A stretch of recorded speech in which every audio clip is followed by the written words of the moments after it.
We'll head over to the Southwestern Conference, and we'll first start in Avon, where the Avon Eagles went 10-1 last year under head coach Mike Elder. Mike Elder's been there forever, but he's going to have a chance to return 12 lettermen, and starters he'll return 7, 3 on offense, 4 on defense. They lost to Avon Lake in the Division II regional quarterfinal, and 5 of the first 6 opponents for the Eagles, they did make the playoffs, and it's going to be interesting to see what happens with junior Ryan Malloy and senior Carson Goslin as they're going to battle for that starting quarterback job. Ryan Malloy, he might sound familiar because he had extensive action as a sophomore last year playing at the quarterback position. Senior tight end Velazzi Pappas had a great year as he led the team in receptions last season. He'll be there, and senior running back Tony Eberhardt will get the load of the carries after last year where he had an injury in week 2. Player to watch for Avon, Avon's defense was always pretty stout, pretty impressive. And another guy that's a senior leader on that team and always impressive is middle linebacker Kyle Kudla. He is back for his senior year, and listen to this. After leading the Eagles with 105 tackles last season, he'll have linebacker Alex Waters and defensive end Todd Torbert on that defense as well. The front line for Avon is going to be pretty impressive, but a 10-1 record, can they repeat what they did last year? We'll have to wait and see because them and Midview probably going to go at it like they usually do, and maybe another team can sneak in there. Exactly. So moving on to the Midview Middies, they finished 9-2 last year, 8-1 in conference with head coach DJ Shaw. They're returning 22 lettermen, 13 are starters, 6 on offense, 7 on defense. They lost to Olmsted Falls in the regional quarterfinal, and this is going to be the post-quarterback Dustin Crum era as it has begun at Midview, and also senior running back Connor Wolf, who ran for 465 yards and 4 touchdowns last year. Those guys are pretty important players on this team that are not going to be there this year. They returned 5 of their front 7 on defense, led by senior linebacker Trevor Begin, who was second on the team last year with 103 tackles. I think it's going to be interesting, though, to watch. They lost, and actually Midview lost, I believe, Alex Four and another wide receiver that had a huge year last year.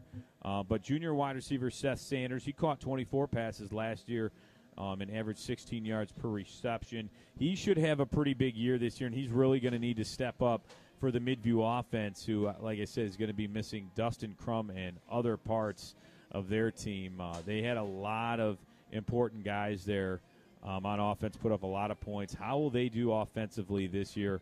We'll have to wait and see.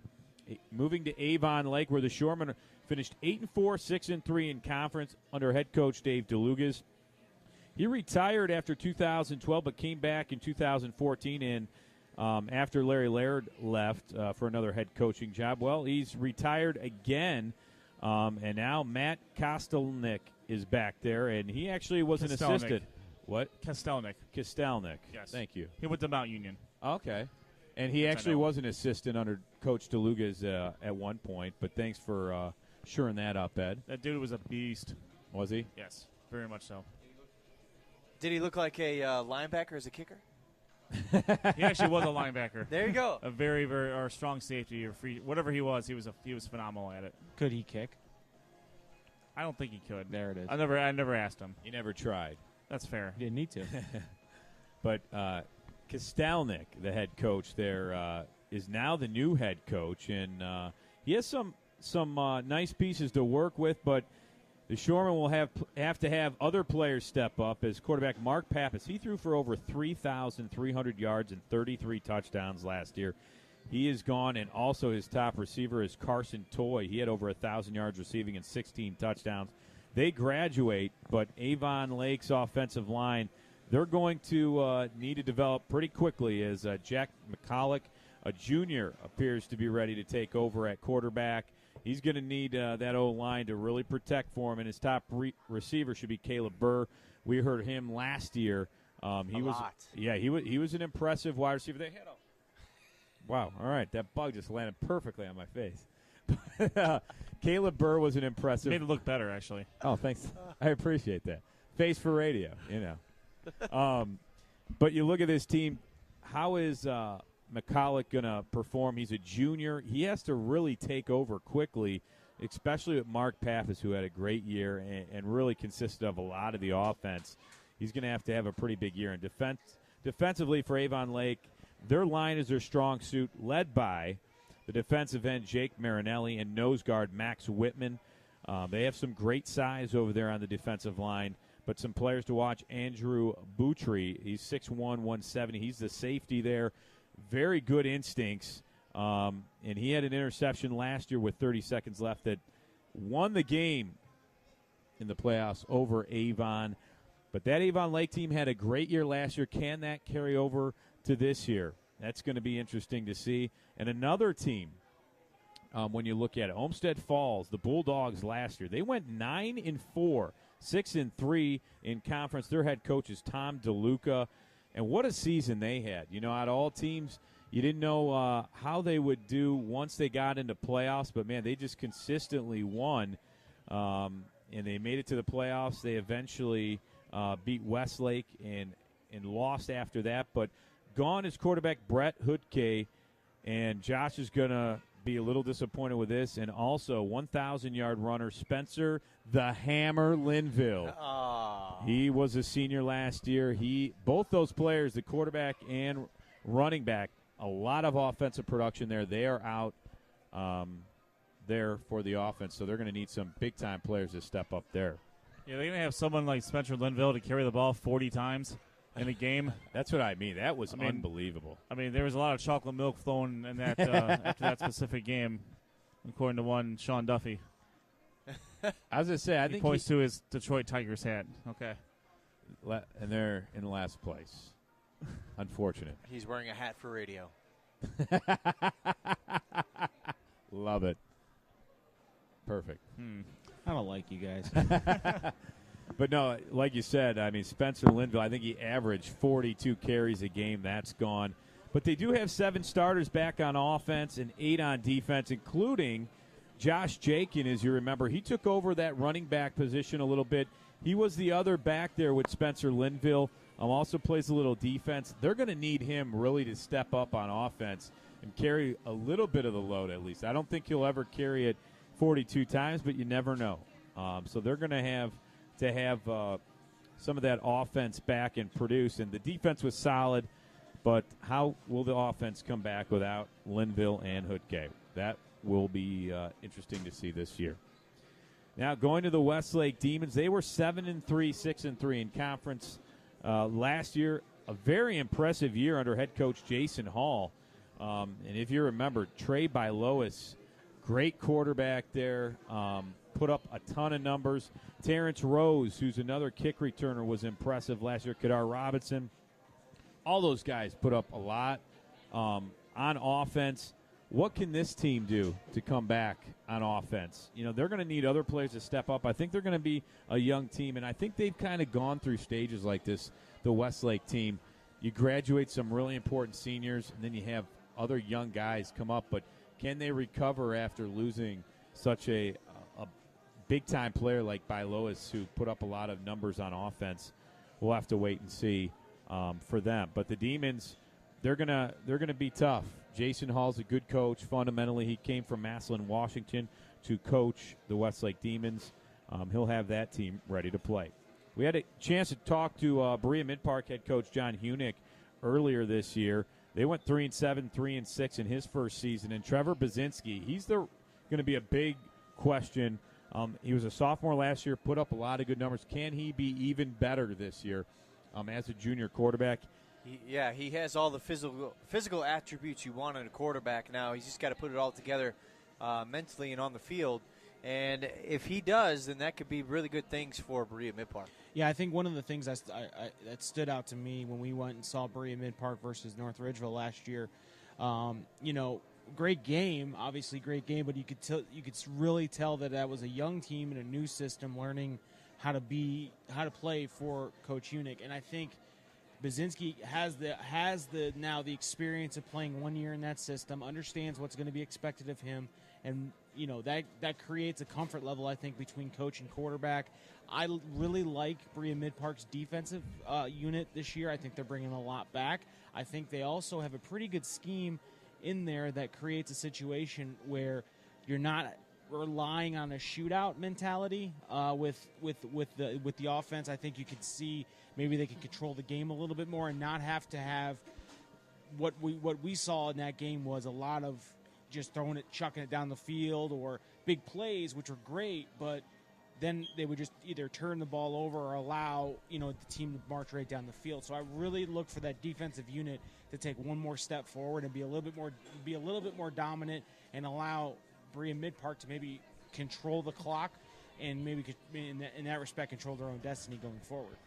Yeah, you always look for a market improvement when you're going from a first year to a second year. Right. A lot of the kids who have been to the system for the second year, you have a full off season of install, of workouts, of getting to know the coaches, and it's going to be a lot less thinking and a lot more reacting and knowing. They inherently know where they're supposed to be in the field, where they're at least from a defensive side, where you need to be on your drops, who you're reading, and I think they're going to play a lot faster this year on the defensive end, which will allow them to be able to make bigger plays, force some turnovers, and give their offense a great chance to continue putting up the points that they did last year. I mean, offensively last year they were pretty solid. But to your point, Sean, you always want to make sure that that offense and defense was working in concert. Right. Yeah, and they also lost running back Tyrese Holland, who had an unbelievable year at running back. So we'll see what Berea Mid-Park can do to I guess, fill that role at running back. But their offense is going to be very impressive under John Hunick. Now the Lakewood Rangers, they were 0-10 last year.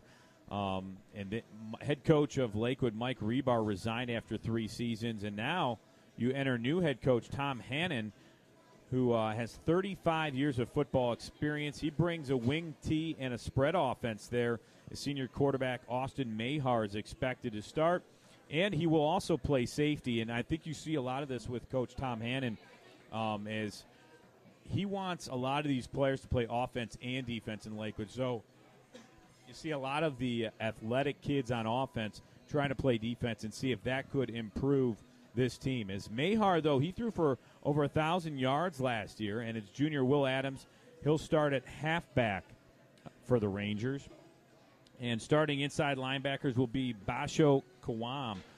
He was last year's leading tackler on defense for Lakewood. And like I said, if you have some of those players on offense going over to defense, that might help it out. Hopefully these guys will be in shape and ready to go. Now the North Ridgeville Rangers, they were 3-7, 3-6 under head coach Luke Durbin. The Rangers finished the year as they lost in overtime to the Midview Middies, 49-42. But running back Shamari Williams, he had an explosive year as a sophomore last year. He's going to be again impressive this year. But can the North Ridgeville defense keep it going? You also have Cade Riley. He was an impressive runner for the Rangers as a 1-2 punch. They're going to need that offense to put up a lot of points because the Rangers defense is really going to have to step up and try to at least contain some teams because the Rangers last year gave up quite a bit of points.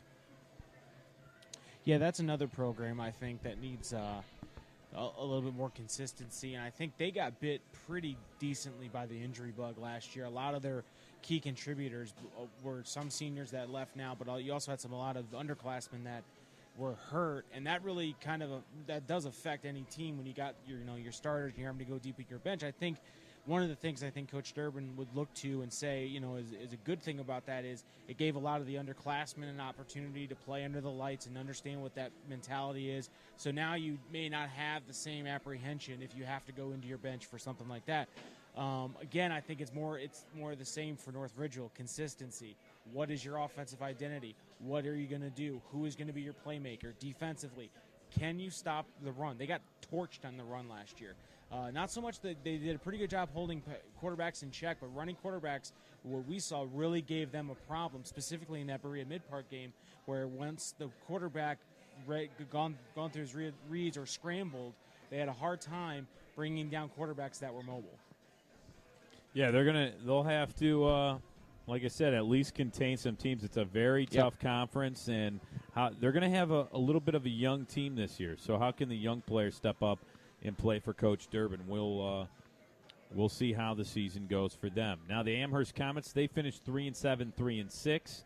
They also have a new head coach. Bill Fishley was replaced by head coach Mike Passarello, and he comes from Firelands, where he posted a 30-26 record and 2 playoff appearances in 6 years. And he's returning 17 lettermen, 12 starters, 6 on offense, 6 on defense. 1 on offense is a big one. Junior Kennedy Scagliazzo, he will get a majority of the carries. He was the workhorse last year. He's going to be the workhorse again this year. He had an absolute great season, and they're going to look for his leadership as a junior to really carry this Amherst offense. Senior Hunter Cassidy and junior Matt Fairchild, they're going to be also battling for the job. And, those are 2 players that I think can have an impact on this team, obviously offensively. The defense, senior Matt Lee, 6'2", 290, an all-state candidate on the offensive and defensive lines. He's going to be going both ways there. Should be a pretty important leader there for Matt Lee and the Amherst Comets. A player to watch, though, is wide receiver Devin Holmes. He will be a matchup nightmare for other defensive coordinators. He's 6'5", 215, and very impressive, especially in goal line situations. He can go up and get it. He has a good vertical and will face probably some smaller defensive backs in the conference. So that'll be a fun matchup to see. Now, next lastly are the North Olmsted Eagles. And, they had an up-and-down year last year, mostly down, though. They play tough games, 2-8, 1-8 in conference. Still, they were competing a lot last year in a lot of games, but just couldn't pull it off. And when you look at Brandon Maximovich, he was the senior quarterback there for their team. They had Chris Jones, who was an impressive running back on offense. The offense put up a lot of points, but the defense also gave up more points. So that's what was tough for the North Olmsted Eagles. But we'll see what they have coming back this year as they try to bounce back in the Southwestern Conference and try to improve on their season. Are they breaking in a new stadium this year? I don't know if it's open this year or next year. They're still playing at North Ridgeville they again? might be playing at North Ridgeville again. I don't know. I haven't even heard about that. I'll have to look up and see, because I know last year they were at North Ridgeville, and I believe they even played some games at Avon to start. But I think they have one more year at North Ridgeville, and then next year I think is the year they'll open up a new stadium. Wow. Pretty impressive. Yeah. Rob, sorry to interrupt you, but looking at, your conference, you have a very tough conference as it is, too. That's a meat grinder of a conference, too, because you basically have one non-conference game, then boom, you're into conference play. And I think there were, 5 teams last year that made the playoffs from the Southwestern Conference. Southwestern Conference was well represented in the playoffs last year. Yeah, and they're all in the same region. They're all in Division 2, Region 6, except for Berea Mid-Parks. I mean, chances are, if you're making the playoffs, you're going to face one of these Southwestern Conference teams, and none of them are easy outs. I mean, and that is what makes the conference fun to follow, because these games mean something, because you could see them in the playoffs. So it's a bit of a kind of a conference rivalry. It's not just one team here, one team there are rivals, but a conference as a whole, it's one big rivalry, which is very fun. It's like it is almost the epitome of a round robin. Yeah. That's what it is with this specific conference, with one non-conference game, and most of those games you're not playing bad opponents. I mean, Berea Mid-Park's going to open up against Stronsville. Yeah, that's going to be a great game. That's a great that's a great old school rivalry right there from the old Pioneer Conference. You're actually combining 3 schools to play this game instead of just 2. Yeah.